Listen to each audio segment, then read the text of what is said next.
As followers of Jesus, in whom all things were made, we acknowledge the Darug people as the traditional custodians of the country of where this podcast is recorded.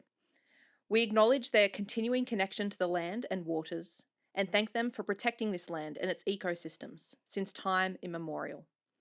We pay our respects to elders past, present, and future, and we extend that respect to all First Nations peoples listening today.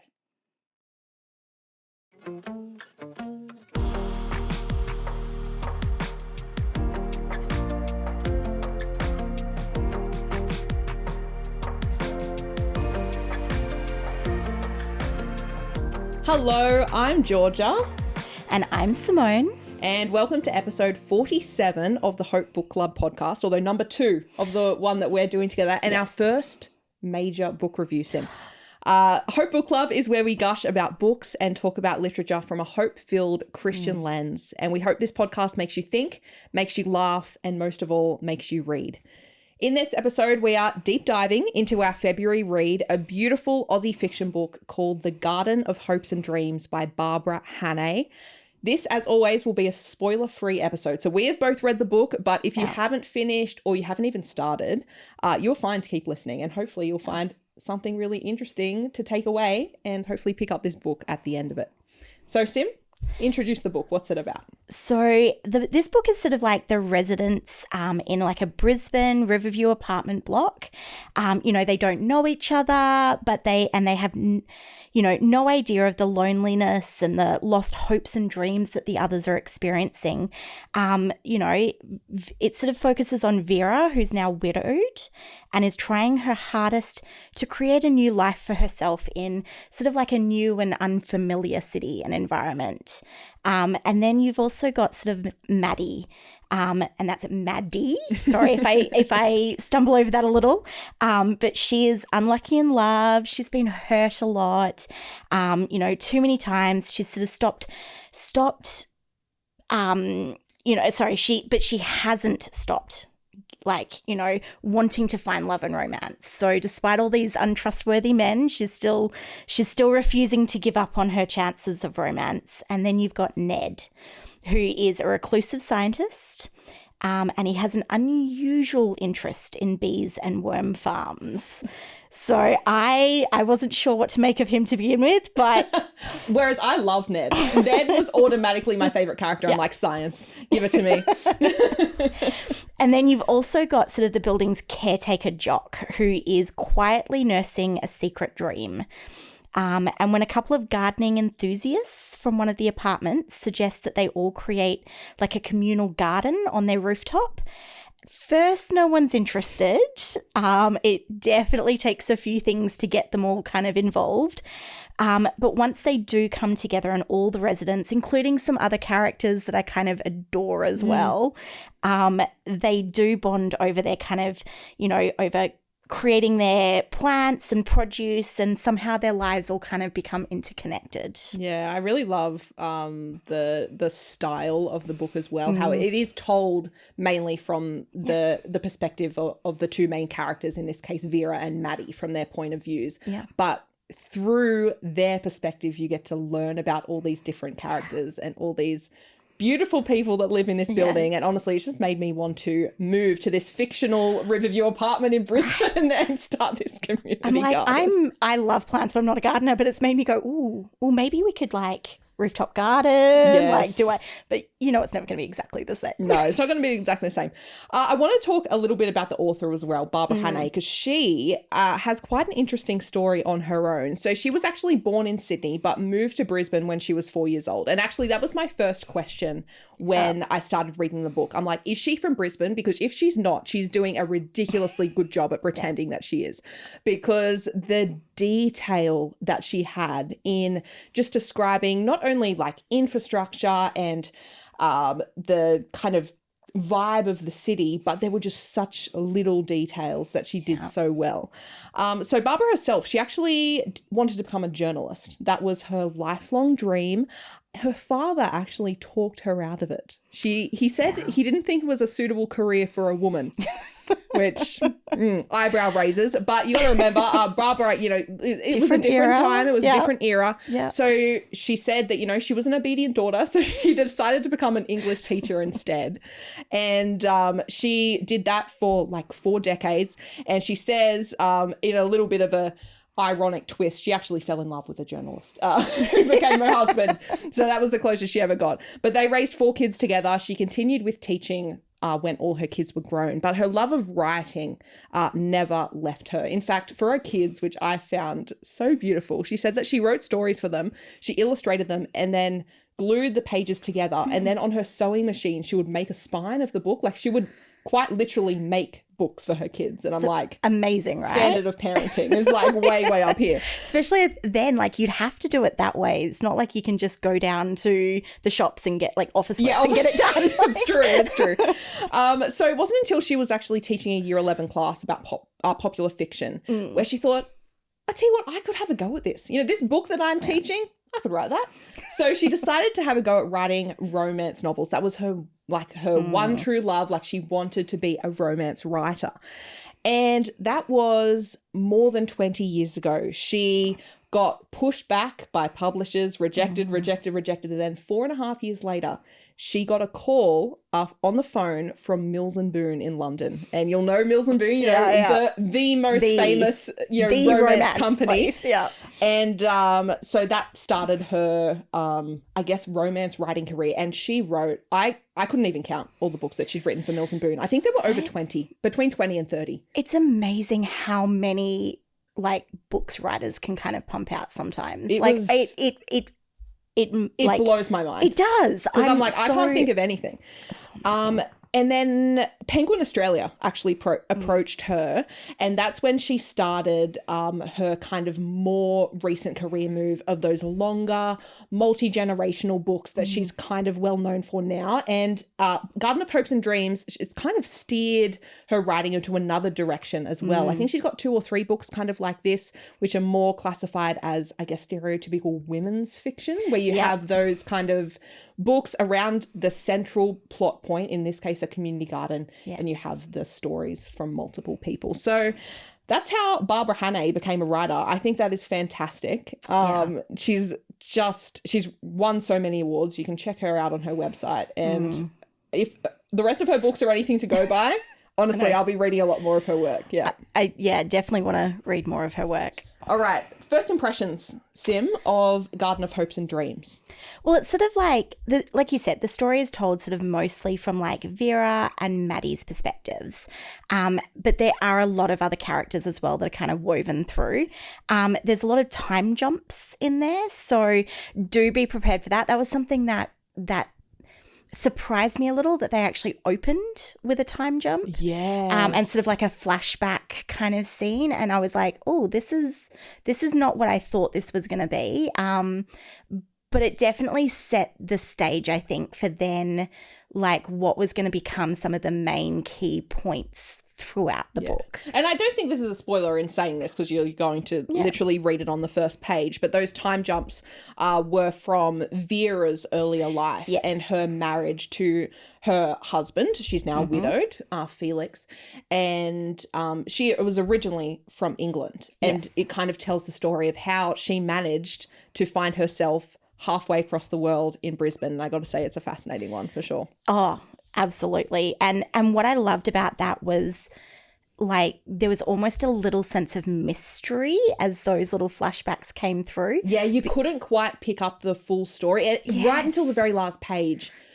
like you still had questions. You still had questions. And I loved that about it. Part of me wants like a full story just of like her life beforehand, from meeting him to how she sort of, ended up having this like, being in Australia and their whole life. Like I actually kind of want to know, because although you had the flashbacks, it doesn't delve massively into it. Yeah, and I think that's a common thing. You meet someone who's in their 60s and 70s and they've quite literally lived a whole life before you knew them, and you just want to, you're like, tell me your life story, please.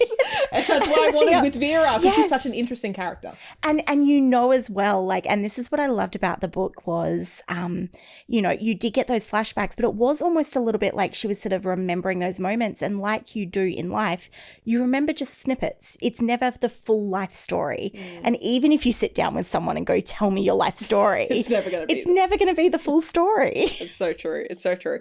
All right, Sim, what did you connect with the most throughout the book? Some key things. Oh, it's a couple of things. To be honest, the moving to a new place, loneliness, finding your place, for Vera, she was much older, but for me, that is something I've gone through over the last sort of 2 years in moving here from Perth and really trying to find your place. And it sort of made me really made me think about, there's this community garden, right? There's something that they kind of connect into. But it really, it brought home the thought about third spaces and how what's a third space? I've never heard of this. So third spaces are sort of like this, it's kind of this concept that's come out to do with society where you sort of need somewhere that is not home and not work, where you can connect in, where you can spend time. It's sort of been phrased sometimes as like the living room of society. I like that. Yeah, right? I was like, when I read that, I was like, that's great. Because it is. It's this kind of place where you can connect with people, where you can live a bit of life, where you can socialize and have that sort of those moments of togetherness that are completely unconnected from just home and work, which are the two places we tend to spend the most of our time. So some of those sort of third spaces will be things like, even like shopping centres, churches, community groups, even parks where you might go. I've got family who they have dogs, and so they've become friends with the people that they meet at the park every week because they've got their dogs, right? The hub of socialisation. They are.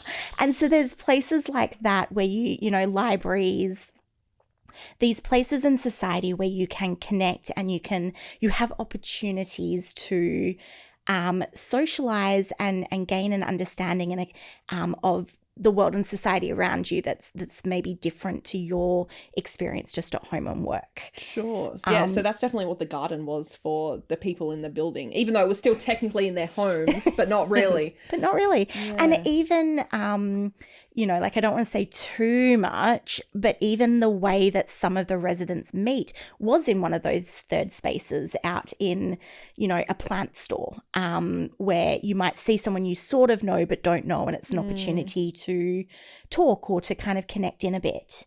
So how do we find our third spaces? Because I feel like as a society we're becoming more and more individualistic. It's just the way that it's going.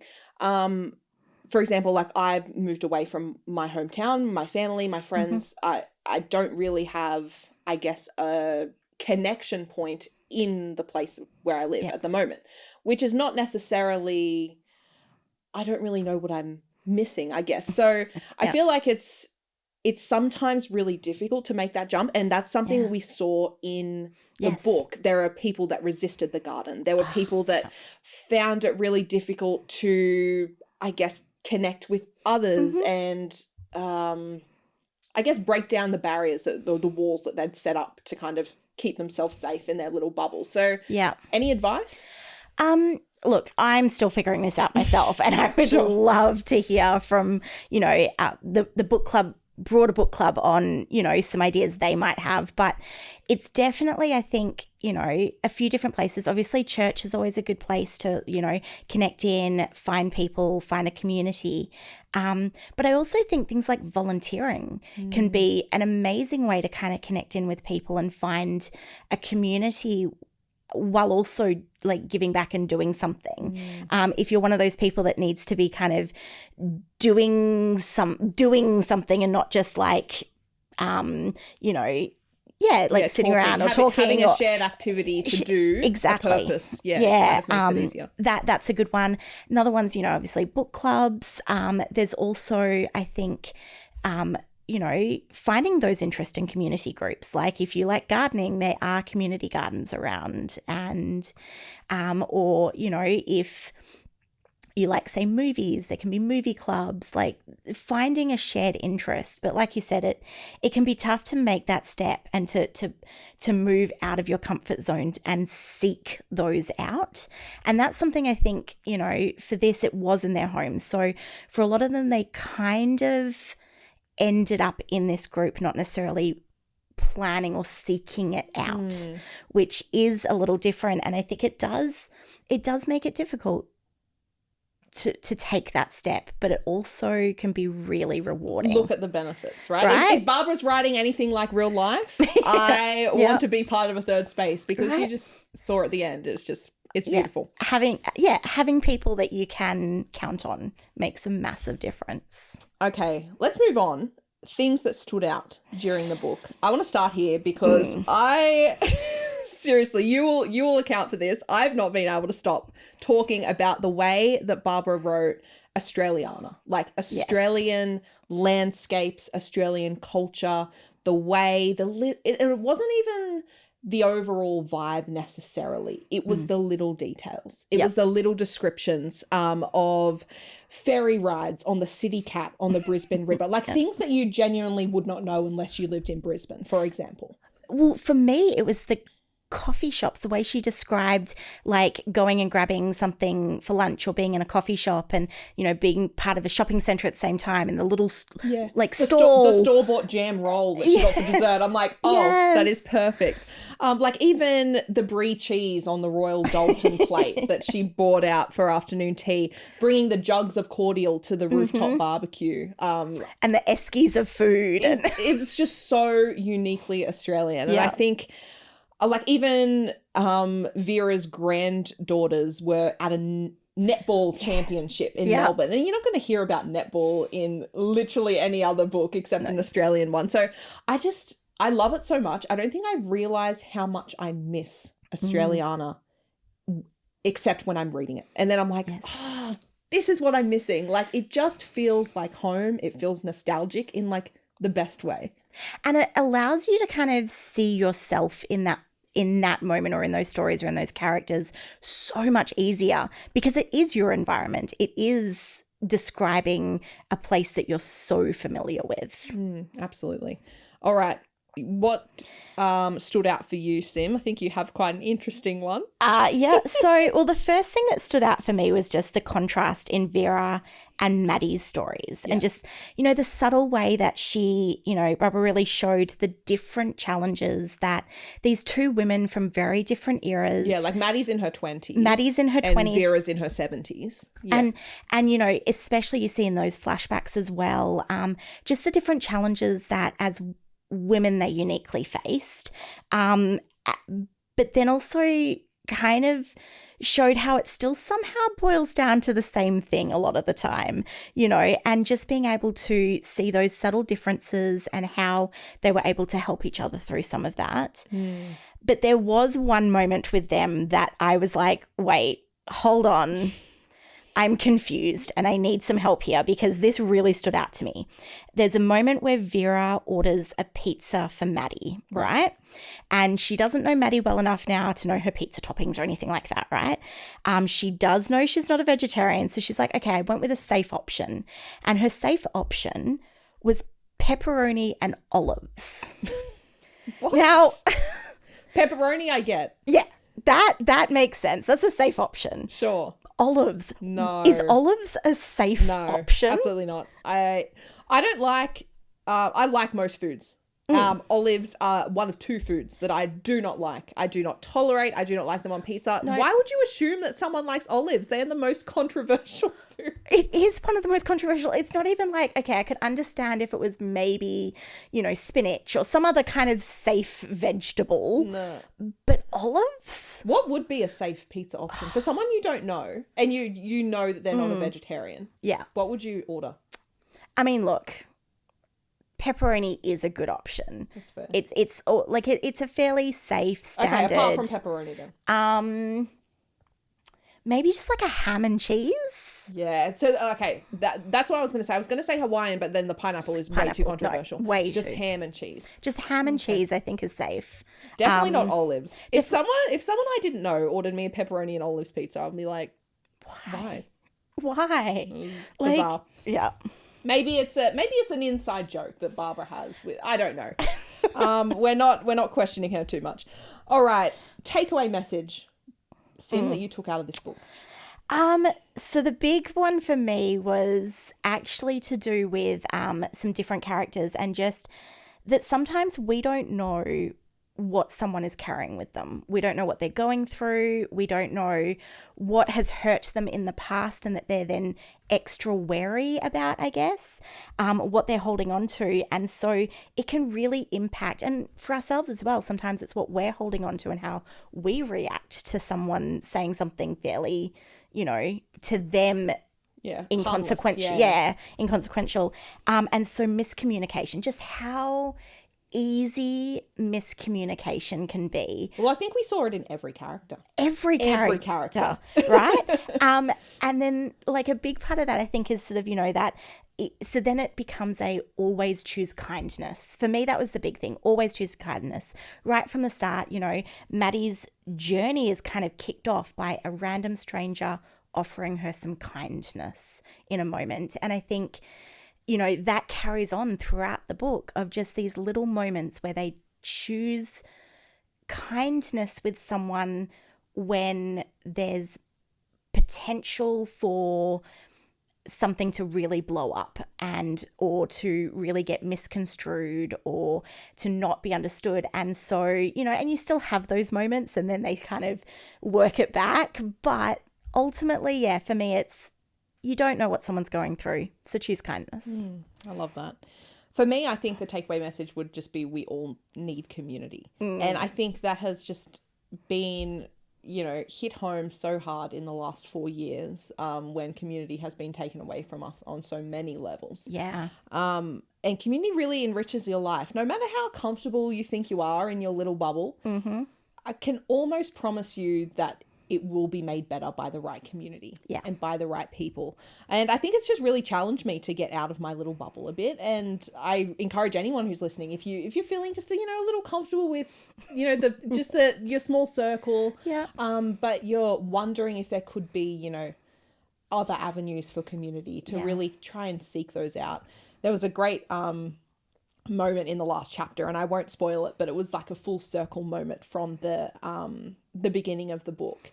And the character was kind of commenting on the fact that it's like community, I don't know about that, but I'll get involved in the garden. We'll see what comes from that. And you kind of know as a reader, it's like, oh honey, you're gonna get sucked into community. We know.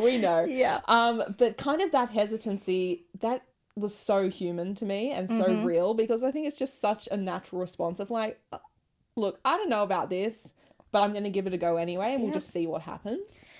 And I think that attitude is so healthy, because as long as you kind of go, yep, I'm going to give this a go, you might find amazing community, or you might actually just go, this actually one isn't for me, but you can be open to the next opportunity. Yes. And at some point you're going to find that community that fits. Okay. Favorite moment of the entire book, Sim? Spoiler free. I have a quote. It is sort of spoiler free. So it says, I'm not saying that gardening is the be all and end all, Vera continued. It's more about the people.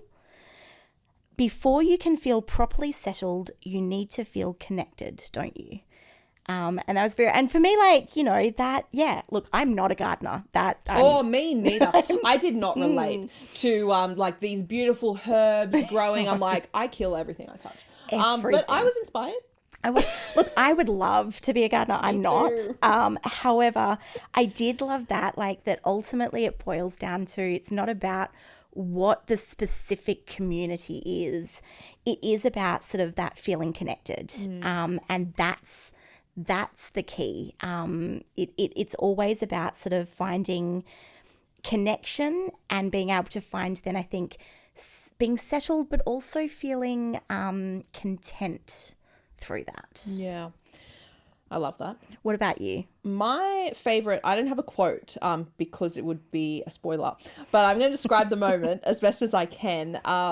Towards the end of the book, our main gal, Vera, who I love, she has to make an important decision. And you think, through all the flashbacks and everything you know about Vera, you think you might know where this is going. I was unsure, but I did think the decision was going to go a different way. And she surprised me with how clear-cut she was about this decision. Yeah. And she said the reason that she chose it is because this was the first decision in her life that has been hers alone, that she has had agency over, that wasn't her husband's decision, wasn't her parents' decision. Yep. She has had so much of her life dictated to her, but it has led her to this point, and finally she has that agency to say, tell you what, no. I am making that decision. I'm making it for no other reason than the fact that I want to. Yeah. And because it's the right one for me and no one else. And I almost cried from that moment alone. It was gorgeous. I think I did cry a little from that moment. And I think a part of it was because also she took that agency back. Like it was at this, it was an amazing moment. It was incredible. Yeah, I love that. Well, I think that kind of wraps up our views on the book. Of course, if you would love to get in touch, if you have read Gardens of Hopes and Dreams, we have a voicemail number that you can just literally call, leave us a voicemail, and we get the message straight away. Yep. So you can give feedback. You can just tell us the books you've been loving, any questions you want to ask, recommendations. We'd love to hear from you. Like I said, we want to create a real community here. The number is 9854 7025. I'm going to have that in the show notes as well, but it's 9854 7025. Yeah.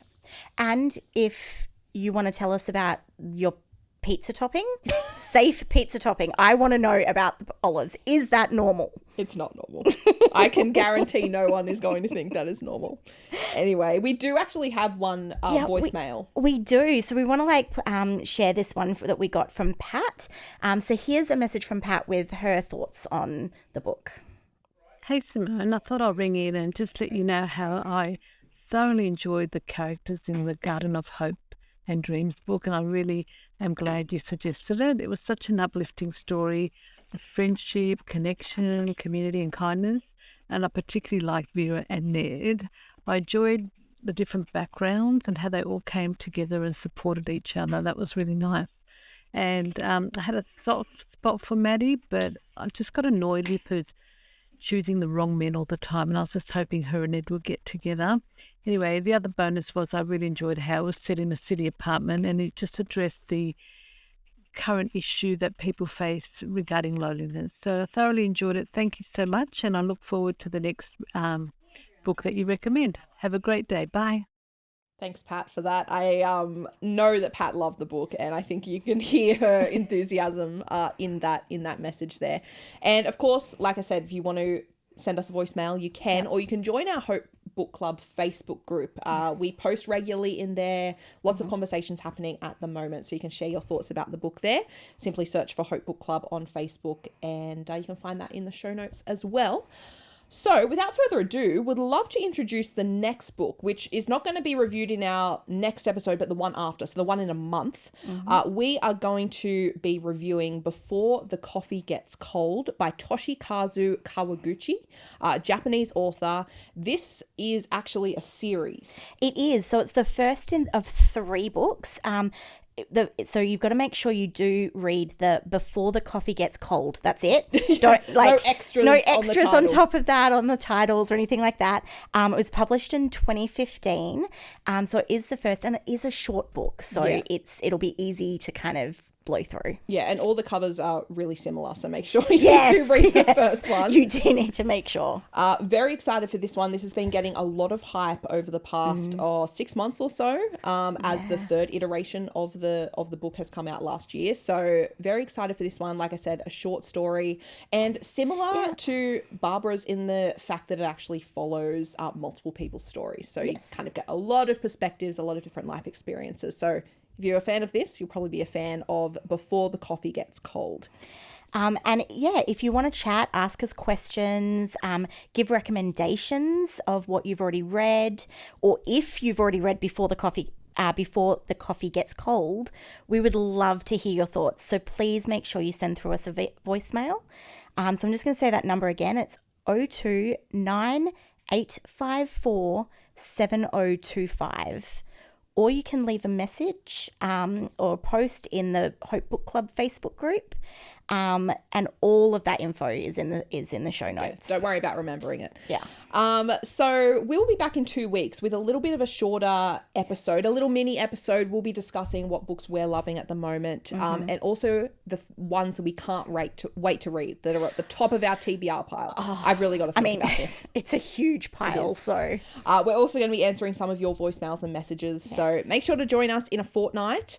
We'd also love this podcast to reach more people. So the way that you can help it do that is by rating it, reviewing it, subscribing, sharing it with your book lover friends. Yep. We would love to have more people join the community. Until then, stay reading. We will catch you next time. Sim, I believe you've got a quote to end on. Yes. So this book made me think of a quote from C.S. Lewis, and it's, "We read to know we are not alone." Catch you next time. See ya.